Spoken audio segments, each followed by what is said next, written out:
একটা ছবি দেখাই প্রথমে আপনাদের। যে ছবিটা দেখছেন দামোদরে বিসর্জন ঘাটে, যেখানে প্রতিমা নিরঞ্জন চলছে, আনন্দও চলছে, কিন্তু তার মধ্যে আতঙ্ক রয়েছে। কেন সেই আতঙ্ক? কারণ ডিভিসির জলে দামোদরে আতঙ্ক। দুর্গাপুরে দামোদরে জলস্তর বাড়ছে, জলস্তর বাড়ায় বিসর্জনে রীতিমতো সতর্ক প্রশাসন।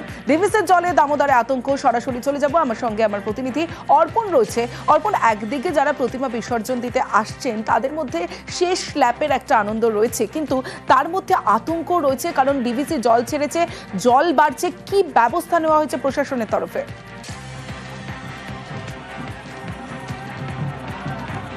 দেখো, ইতিমধ্যেই কিন্তু দুর্গাপুর যে দামোদর ঘাটের যে বিসর্জন ঘাট রয়েছে সেখানে আমি দাঁড়িয়ে রয়েছি। একদিকে যেমন ডিভিসি জল ছাড়ছে, বারবার জলস্তর বাড়ছে দামোদরে, সেক্ষেত্রে যেমন প্রশাসন কড়া ভূমিকা নিয়েছে। পাশাপাশি কিন্তু এই বিসর্জন ঘাটে যারা নিরঞ্জনের জন্য আসছেন যে সমস্ত মানুষ, তাদেরকে কিন্তু ব্যারিকেড করে রাখা হয়েছে। কারণ যেভাবে জলস্তর বাড়ছে দামোদরে, তাতে কিন্তু একেবারেই প্রত্যেকেই কিন্তু একটা আশঙ্কায় রয়েছে। কারণ যেভাবে দামোদরে জল বাড়ছে, মানুষকে পুলিশ প্রশাসনের তরফ থেকে সতর্ক করা হচ্ছে এবং সেখানে কিন্তু ব্যারিকেড করে রাখা হচ্ছে। রীতিমতো প্রশাসনের তরফ থেকে মাইকিং করা হচ্ছে যাতে করে যে দামোদর রয়েছে সেই জলের মধ্যে তারা যেমন না নামে, এবং প্রশাসনের তরফ থেকেই একেবারেই প্রতিমা নিরঞ্জনের ব্যবস্থার পাশাপাশি কিন্তু যাতে দামোদরের দূষণ রুখতেও কিন্তু পুলিশ প্রশাসনের নজর রয়েছে। কারণ এই দূষণ রোখার জন্য কিন্তু প্রশাসন তৎপর। কারণ প্রতিমা নিরঞ্জনের পরেই কিন্তু সেগুলি জেসিবি মেশিনের দ্বারা সেই কাঠামো নদী থেকে তুলে নেওয়া হচ্ছে। পাশাপাশি কিন্তু আতঙ্কের মধ্যে রয়েছে এখানকার যারা নিরঞ্জনের পথে অর্থাৎ বিসর্জন করতে আসছেন, কারণ সেখানে কিন্তু কাউকে নামতে দেওয়া হচ্ছে না। কারণ প্রশাসন তারা নিজেদের দায়িত্বে এবং সেই কারণেই জলে কাউকে নামতে দেওয়া হচ্ছে না।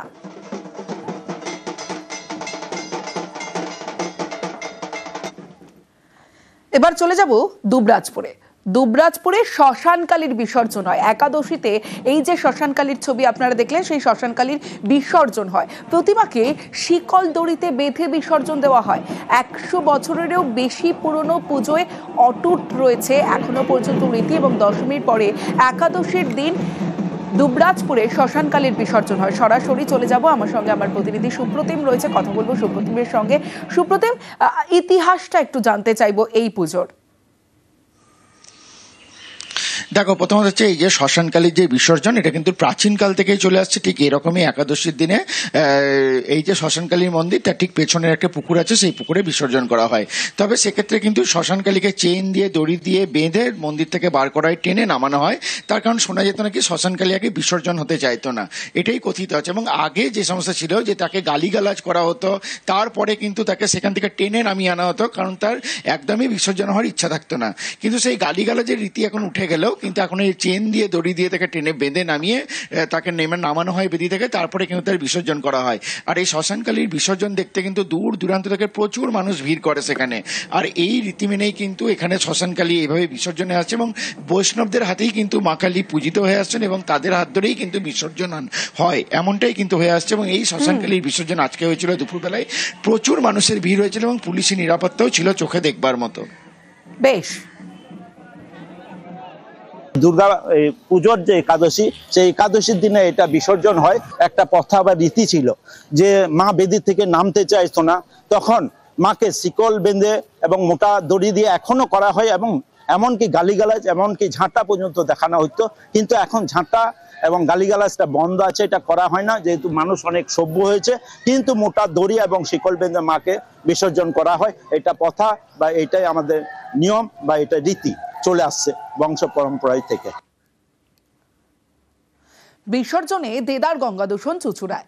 ঘাটে ঘাটে বোর্ড লাগিয়ে নিষেধাজ্ঞা। পুরসভা নিষেধাজ্ঞা সত্ত্বেও ফুল মালা সহ নদীতে প্রতিমা। গঙ্গা জলে যেখানে সেখানে খড় দড়ি কাঠামো।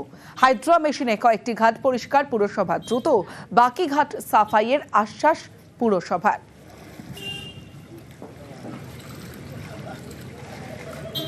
সোনার কমল ভাষা বিজলে, ও মা মা বুঝি কইলা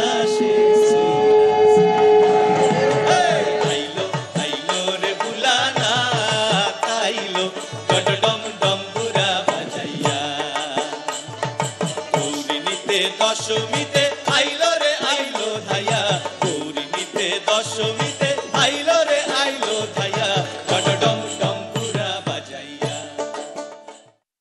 নিউজ 18 বাংলার সকল টিম মেম্বার্সদের এবং দর্শকদের ফলোয়ার্সদেরকে শুভ বিজয়া। আপনারা খুব ভালো থাকুন, সুস্থ থাকুন। বড়দের আমার প্রণাম এবং ছোটদের অনেক অনেক ভালোবাসা। বছরের প্রত্যেকটা দিন সুস্থভাবে ভালোবাসায় কাটুন।